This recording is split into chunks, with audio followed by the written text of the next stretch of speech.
Iarmh ach an irid sin iarfa riamh ag Clara Hayes on down, ach fér go leor dá cuid eilech agus isce go leor chunne de CHUNNAL beo. Ach bhí an talamh go crualach an teirech sin, scailte oscailte faoi dheonach gan trua.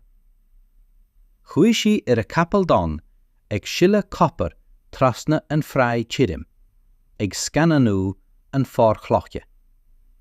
Sin nuair a chonaic sí glóiseacht gar de leaba ann hirim. Mar a bhí ag fuiliú ón a taobh ag siúil i gcinne na carrigacha.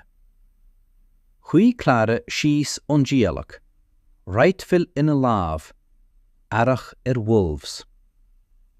Ina ionad sin bí an tain chun tuairt ná neart an mhéara a bhí ag dul I léig.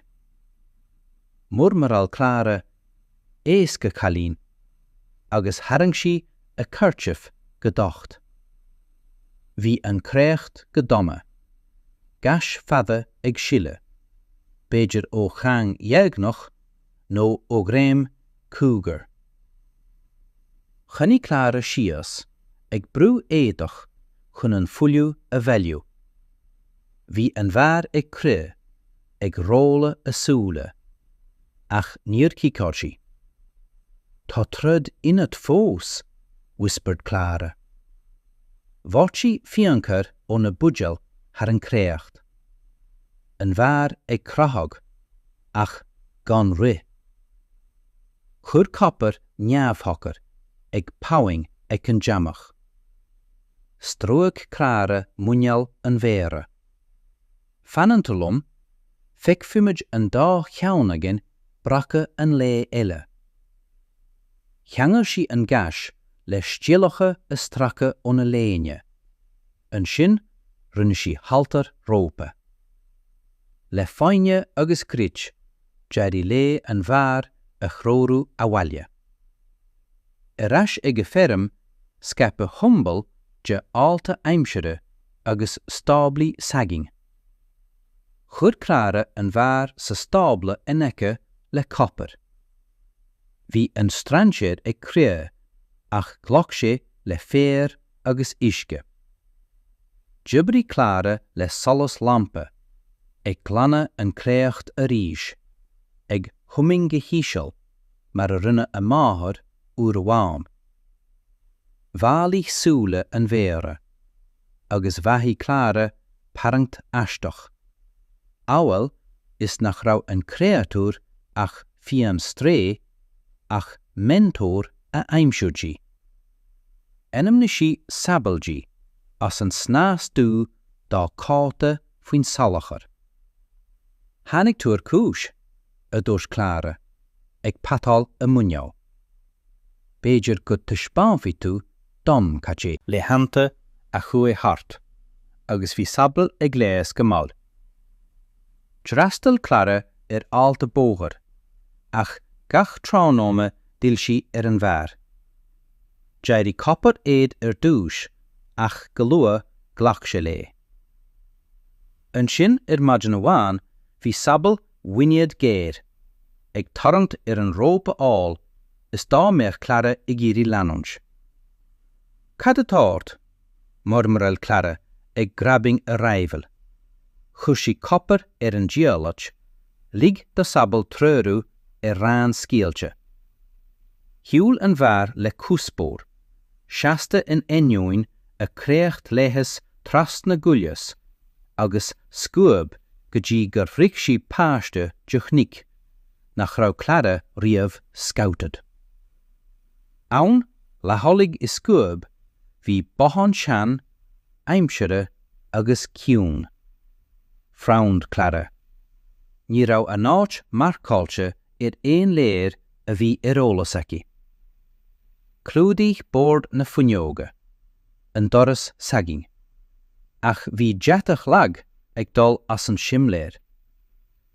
Tá duna éigin ina gcónaíonn seo, whispered she. Snorted sabal ag stampáil a thuamh.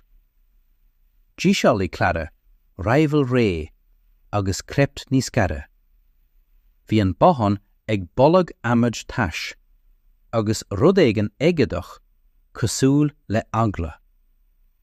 Bhrúsi a clús leis an doras. Glach go lag ag impi tríd na scoilteanna. Jairí gut Clara níos tubaiste. Bhrúsi an doras uscailte. Istigh ceancailte le cathair, hí seanmhar, cracan bronnathe ag an grian, gruig agus brads fada. Lehanní a thuúla le físibh étóchasach. Gur an maith as na bíatáile, rasp sé. Dág sé mé marabh. Roist Clara isteach ag gairí na rópaí le na scían. Cé a rinne seo, dír sí. Chlump an fér a rai, ag gréim ar a lámh. Fir scríbhnirí ón maile. Hastí uirthi Talamh, ní dhialfan. Dó siad gur bhíad na pápairí mianach, ach dúis mé ló, ní. Bhí a rarc dóite ina súla. Tucha siad arás. Chur Clara é ar an gonta sa húne, crí ag búla. Bhí sé ag súl le outlaws, ach ní le crúlacht mar seo. Bhí an iarthar crua, sea, ach bhí fíor-uafásach wolves i gChracan dána. Tá an tenim a bhí ar an bhéad, sinóir Apache a bhí ag tuairt aire don na táilte seo, sular ó fáilte ó gearra orthu. Bhí a gúth leg, ach bhí a bhród fián. Rán Clara a chrécht le fián céad, ag fílte stialacha éitoch timpeall a lámha. Cén fá ar ág sé tú ag analú, dír sí. Chuí a thuúla in licht. Toisc gur ceap siad go críochnód acla an opair, ach tá mé fós ag analú. Mes Clara an cineal bhrísin. Tá tú saváte anois, geall sí, cé go raibh éasaicí go raibh saváteacht gan. Cheas sabal ag an doras. Clúsa prical awal is dáméach siad ag cosint an dá cheann. Híl Clara a ríis, cé cho aisteach a bhí sé gur chreoirí an bhar í an seo. A ní sin, chuní Clara fearre le rifle ina lámh. Lehanní an prídú faoi na réaltaí gach fuam ó threisiú. Bhort tathú go neamhghnách ag murmaráil ina hanga, agus sabal ag siúl lasmi. Thug copper a cheann uair amháin, clúsa ag flicking sulla socraí. Sib Clara cafa searabh, súla riamh ag fágáil an forcliche. Chonaic sí an patrún seo, riamh seo. Fir ag géirí duine a chiamant ó Talamh, í de SCANNAL le scéanla. Ach ag ceangal agus ag fágáil sinóir chun bás a fháil, bhain sé líne níos dorcha. Murmuráil sí le féin.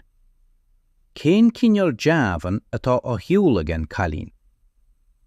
Bhí a lámh ar gruaig sabal awal is dámeach an bhar fracrí aici. Ir maidin bhog tathú ag éilimh go bhféadfadh sé siúl. Hací Clara leis lasmi. Rinne sé córa leis na cních. Tá isce sna táilte seo, faoi clocha. Sin an fát a hastin siad uathe. Frownd Clara. Chílíonn isce cuacht an seo níos mó ná ór. Mar sin maróisi dó, murmurtí. Cléan pathú. Rinne siad iarracht cheana féin. Jairí gealla Clara níos dochte. Chail mé an umarcha I mo héal chun ligan de réim scar ile a dhearra. An sin ní hóca sé dé, geall sí. Rinne tathú stodger éti. An sin dó sé go ciún. Thug na bíatáile tú. Ránaí an bhar tú. Chrean Clara sabal. Neamhshuavnach ag an bhírinne ina ghú. Chuí an triúr iras chuig ferm Clara. Harag si lebe do tahu, agus ag cochloch an úrlar. Rinne sé a gád ach chusi ina tost le gléir. Bei tú ag léas níos tapúla mar seo. Leis na léhananta amach rán fu sé neacht iras. Ag ihe a choravrad agus pánarí, ag múne focalgí ina hanga. Ina bhallart haspan Clara dó conas rinne sí fáilte a Yeshu, capall a bhrise, agus coyotes a chunál óna sicaní.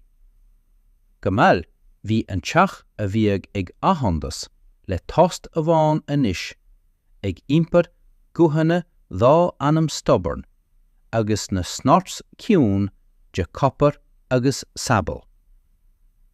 Clara beagnach dearmad an gontúirt a bhí ag fannacht taobh amuí de na cloch, de dí goril na marce. Chonig Clara iad ón gnach. Cethar fer raibhelí ag lonrú, ag timpalú gar dá Talamh. Spat si deamach, farag ag sún. Ní rá siad ag súl le troid. Tá cuideach taiging, murmured she do tahu. Limpetje amach an bepark, súla crua. Chiapan siad gwyl me ima éinar. Cocht Clara a raivo. Ní anish. Chuine fír suas godána, ag meango. Lí a camera. Máide na stór. Capall jasatágat. Is trua dá tiuchgag tríoblóid leo.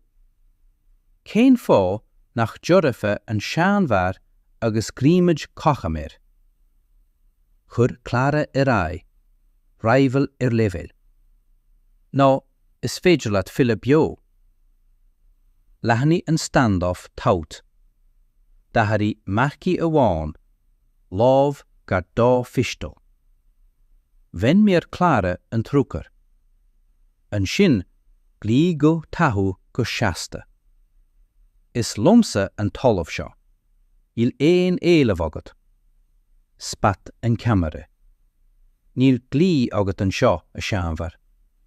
Tágfamid an rud atá uain. Lábhí Clara an peléir ag cícáil deamach ag cáfra a chapel.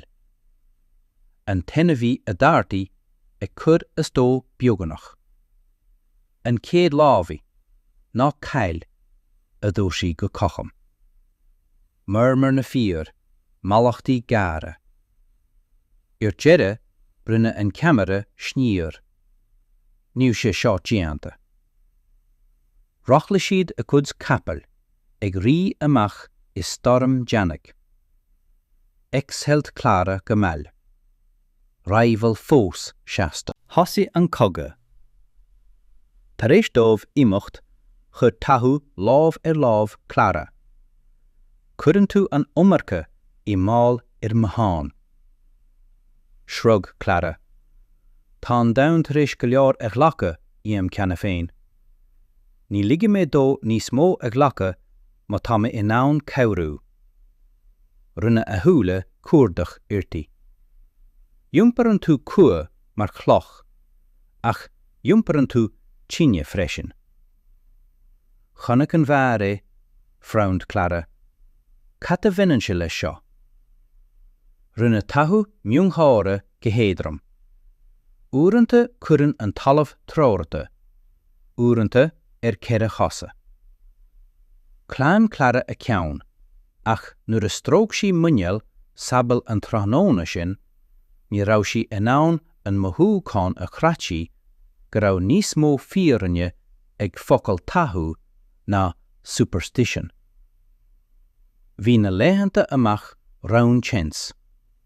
Dobli Clara dúbal ag tóirt ara déalach, ag scannanú knoch, ag clanag a raibhil go híthe.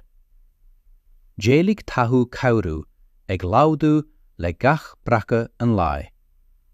Le chéile rinn sí fáil titim a afanú. Tahu ag tacu le post, agus Clara ag casa. Iblion tú cosúil le léach a dóise. Smerc si. Ibrim cosúil le rancher, nach bhfuil ag géirí a chuidbó a bheith ag fánaíocht. Ach chur a chuid fochail teasartaí, cé go raibh sí ácéilt. Gach tróna chuaigh siad cáistíne. Dúirt tathú scéalta faoi amhneacha a chan, sléimhte a bhrunglóid. Déist Clara ag mothú an tí ag éirí níos saibhre trína gú. Thug sí nach raibh sí ina héanaar le blianta, ach ní raibh na scríbhneoirí críochnathe. Tróna amháin fuair Clara doras a hala oscailte, bathe scepte, sicíní ar éirí, hí copar ag bhuineáil í oláram. Tharann sí a raibhil ag scannanú rianta, bróga agus marcanna cábhra ag dul ó dheis. Dóitin ragga te. Tá siad ag pástal oran, grabhail sí. Chur tathú lámh cáming ar a ggéalan. Ba bhalló go deimánfa. Clencht Clara a géal. Agus cat mo dhéanam. Bhí a rarc géir. An sin tsemáníonn tú isteach ina cuid geiste. Spat Clara. An sin déanfamid ar cuid féin. An ihe sin chuisiad lóchran ar an líne fáil. Scahanna ag immert cosúil le gardaí. Cheas sabal fearre, clúsa, prickald. Bhí an feitheamh pasacha. Codma Clara beag, brunglóidí neamhshochar. Bhuaise sí le 9 géir copar. Bhí marcí lorking ar don áil. Scá ag glúiseacht í solas lóchran. Bhí Clara suas lárach, redmhil ina lámh. Lámhí sí lámhí grabhaigh, ag sculteag an fost urlach ón a bhróg. An fear curst ag rí isteach sa dorchadas. Seas tathú an eice lé, cho ciún le bracag an lé. Táistálann siad a héil, a dóise. Súla Clara dóite. An sin ligdó cruach a háastal ina ionad. Béidir gur ceap na mharcach go raibh sí ina ban amháin agus lag. Dálam siad go lua go leor cat a bhí cosúil le stubbornness agus ragga nuair a bhí siad cornered. An lád ar gceann chuaigh Clara agus tathú chuig an bothan follathe a ríis.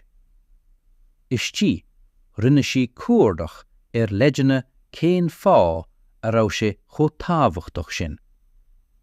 Faoi úrlár scéalte, fuair sí jets agus léir, cearta talún, éile bhuisce, cruthúnas ar sprúngaí follathe faoi na cnic. Cléin tathú go grúama. Seo an rud a bharinn si dó. Chur Clara na pápairí isteach ina mála díalait. An sin úsat famaidé. Mud a seasan an dlíideid, déanfamid cínte go mé is ag gach dunne. Súla tathú glimmerd. Cruidí tú an réim le fíorne. Bhúil Clara a rarc. An téim rud atá níos géir agam ná mú redmhil. An ihe sin dartaí guhanna a ríis, bhí an pléamhhallamh ciún a ríis. Ach bhí a isací nach raibh sa tost, ach sos, sula dúchcag an storm ar ais, níos déine ná riamh. An lád ar gceann chur Clara an mharcach a bhí títe a alachag in eice leis na crainn cadáis. Níor dúir sí uirthi ar bith. Fuair fér a tháinig chun marithe an méid a bhí tuilte acu, ach chur sí marc ar an nóig le clocha mar sin féin, as meas an talamh. Déach tathú go ciúin, ag bra a bhedbhil mar bhaite. Hagann tú an óir fiú de néamh a dó sé go bog. Rinne Clara cúlan a gluais. Ní bhanan an talamh cuaran cé leis a bhfuil a chnámh ann. Déitug sé a bheith chomh maith leis a leagan I gceart. Cléann sé ag formaniu. Cléann sabal a ceann aice leis na clocha mar dá mbeadh sí ag tabhairt a cud ó mós féin. Straig Clara a grúig, ag smuoine bhríos go raibh an méire seo níos mó ná cóirthe ná seans. Sceipig an scéal faoin troid go tapa. Faoin deireadh seachtaine, chuaigh na córsanna amach, cuid go fiosrach, cuid eile cuaireamach. Thug Jensen an stórasóir, pónarí cafa agus slíogáin. Thug Mary Wilkes arán, a deartéireacha ag leanúint le casúrí chun cabhrú leis an stábla a dhéisiú. Ní stáfaí fíor Callaway a thug sé rág. Chur Clara a ghealla níos daichte. Ní mise ach an irid. D'obair sí le chéile ag deisiú fáil, ag tágáil clár nua. Ní raibh Clara cleachta le an irid sin lámha ag a tháirt. Líana an tost a raibh cánaí uirthi le blianta anois, le guhanna, le buillecha casúr, agus le gára. Fra sé aisteach, beagnach mí campardach. Ach go dain istí, bhaidh Clara teas nach raibh I Isací go raibh sí ag cailleach. Ach dain scáama. Thug tathú rágtaí gachíthe. Tá Callaway sentach ach ní fúlis. Ní stáfaí sé fad is atá fianaise a gháid ann. Chonigh Clara na gníomhais agus na léirscáileanna I bholach faoi uorlár. Gach tránóna thuaigh sí ag an lampa ag léamh na NEAMHGHNÁTH, na síneathe, fíor-hebhre a gháid fuairán agus a dag teallaigh millte. Whispert sí a NEAMHGHNÁTH mar malachtaí, ag fálam gach ceann acu. Darí copper ina stalla, gan súbhneas, deirí sabal an salachar, ag fér an spéir. Bhaithí Clara an talamh féin ag ullethú, mar dá mbeadh sí ag coinneáil a amala. Ní raibh an cogadh thart. Ní raibh sé ach tar éis a chéad úl a DORCHA. Tháinig an céad insaí eile go tapa agus go brutó. Rí mharcach maidin, gunní ag pléasca, a gcuid píléir ag Sracadh post fáil. Chur Clara agus a cuid cóthúilithe ais ionportach agus ó bhuineige an stábla. Líana an téir le deatach. Sracadh capall. Bhúil píléir amad agus cloch. Bhí aidim Clara crín. Hit berst mharcach go crua sa deamach. Bhí raibhil tathú ag cnoige go seasta. Gach píléir déineo gan choirí. Lee Jensen ardithe. Mary Wilkes a chlódal raibhilí níos tapúla ná an cuideas mó de na fíor. Ach Callaway féin a bhí I ceamas an iúntí seo.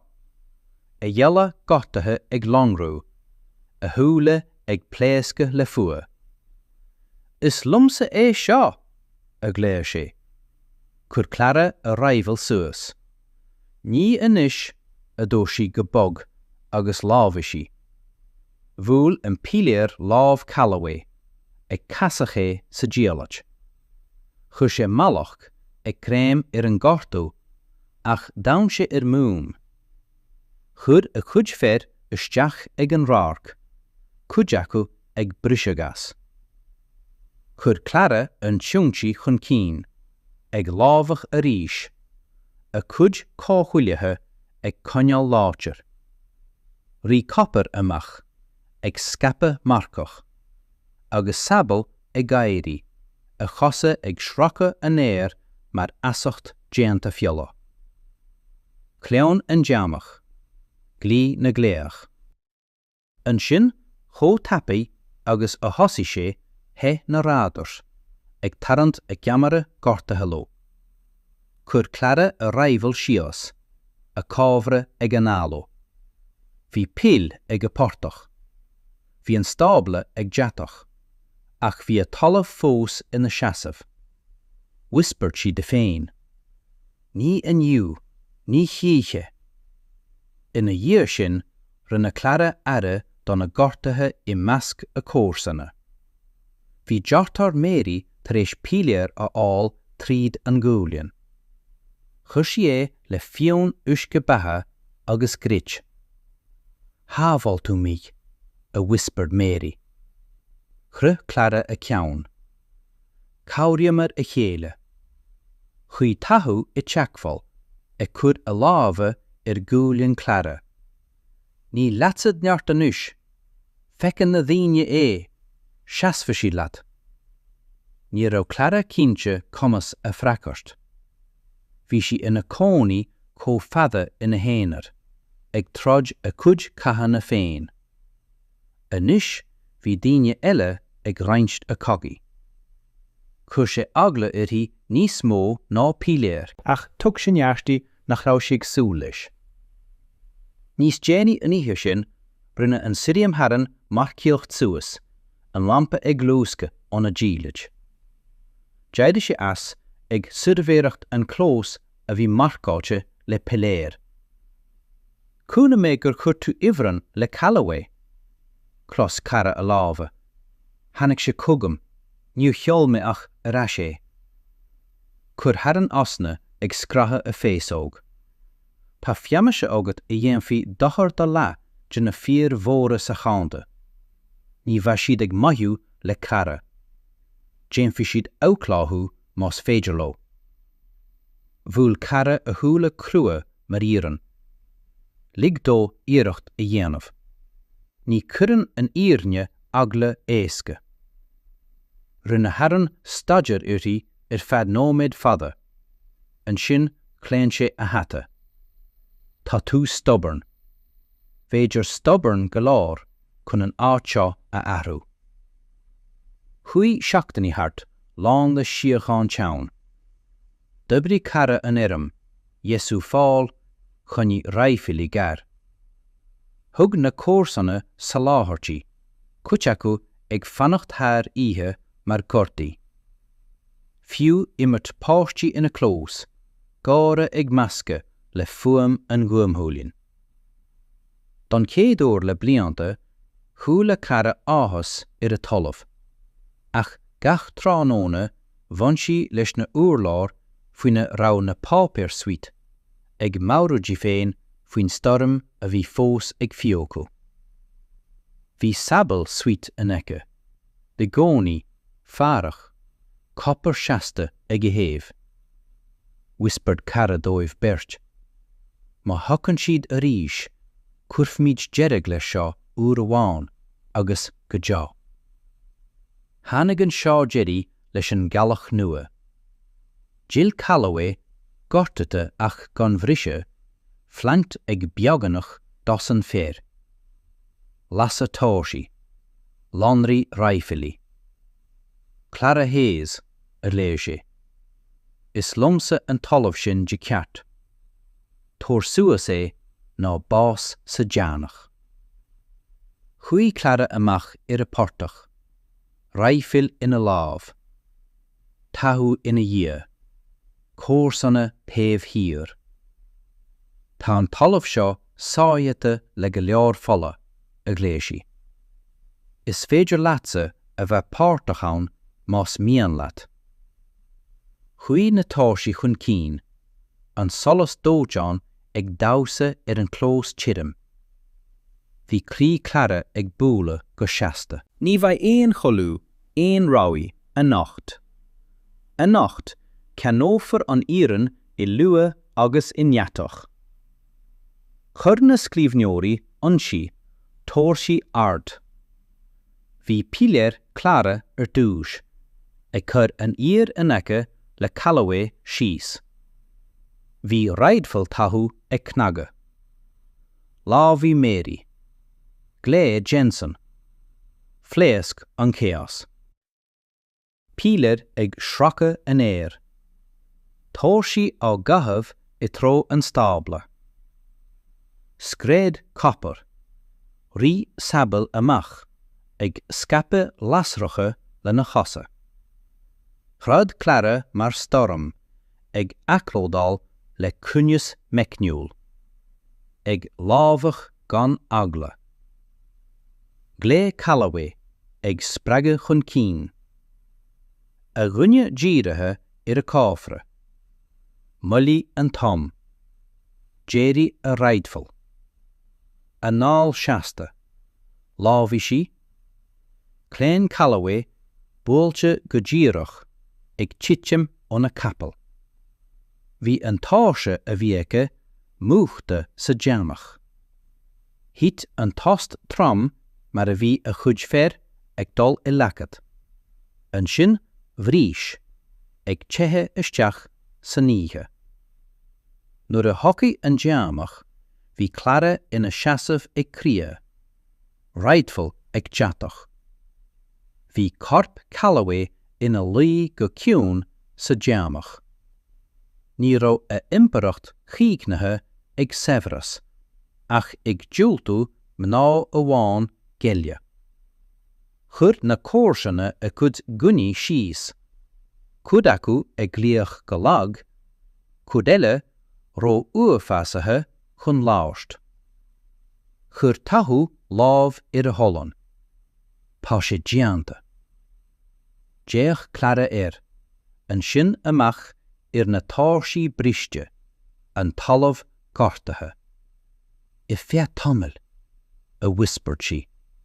Bhí a isaici nach raibh fir cosúil le Callaway ag fáil bháis go fíornach.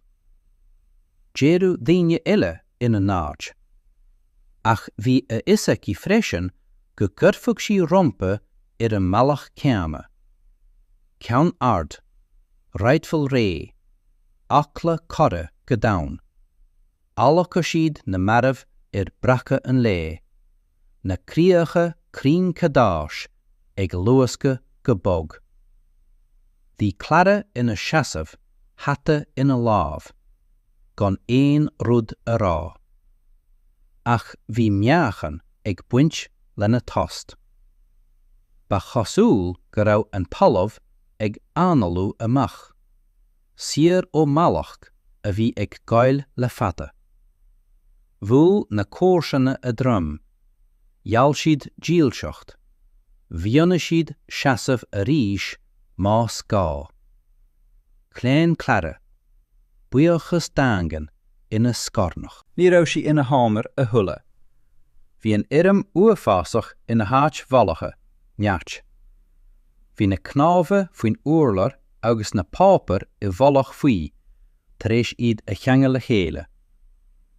Bhí a isa Clara go raibh an iarthar tar éis go leor a ghlacha, ach inniu bhí cóthúlathe tuga etí. Tháinig an Siriam Harlan ar ais léhananta ina dhiaid sin, pápar ina lámh. Déanfaí siad seo dochar dír chumachtacha, a dó sé go gróama.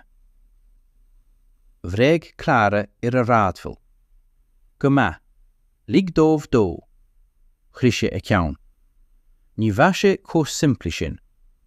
Tucha siad le dliadóirí, le bríoparí, béidir fiú le guní ar cís.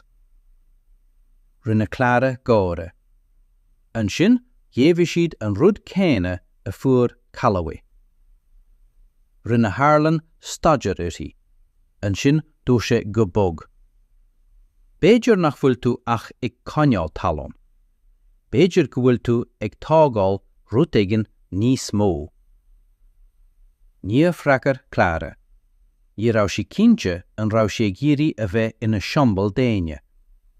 Ach go dain istí bhaithe sí an irim ag analú níos láidre mar dáméach sí I ggéan tú. Dairigh sé an séasúr. Thug an tearach siúts glasa don préamhtalamh. Dóigh an saorag iad áirce. Jumpí an tómar dúleoga na craun cadáis rua. Dubli Clara an irim, Jesú stábli, lehannig tréad. Jumpar copper uali. Bhí sabal slánathe go hiomban, ag rith siar fud na párcanna. Sa níe, hir Clara ag continue le tathú, a djinis scéalta faoi spiorad agus eibhneacha. Déisi ag fáil solás sa riamh. Gomal, líana an teach a bhí uair amháin hauntad ag tost le teas le guhanna, fiú le gáire. Thug Clara nach raibh sí ag marachtáil a thuile. Bhí sí ag marachtáil. Bhí an iarthar fós go crua. Ach an seo, bhí sí tar éis a ddígan féin a sní. Ach ní dhearna sí dearamad cíche. Bhí na pápar fós faoi glas, fianaise sent agus iúil. Uaireanta lé sí iad a ríis, ag whisper na nenamnacha fer ciontach. Dheoidh tú an méid atá tuilte agat, a dó sí go bog. Béidir nach amárach, féidir nach ag a lá féin, ach bhí fáinne ag an bhíorne. Chuí sable a ceann ggólan Clara an sin, mar dáméach sí ag maurú de ceideamh a chonál. Bhí copper ag snort go bog, seasta agus dílis. Thóg Clara neart ua de berst, ón talamh, ón tréid. Ní raibh sí a thuile an bhean a bhí ina cónaí I dost.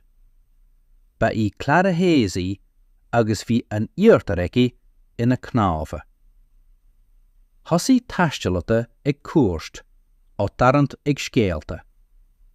Thastí uata an irim gin bhean a cheas icinne callaway a eáil. Hannig cuid acu I cárta, cuid eile I cárta. Lig Clara dómh féachant, ach níor haspan sí rutar bí gin log tealach. Ba leis féin agus leis na maribh an rún sin. Mar sin féin raon sí arán, caffé uaireanta fiú, scéalta ag an lampa. Gomal jas an finscéal, an chalín bó a dí.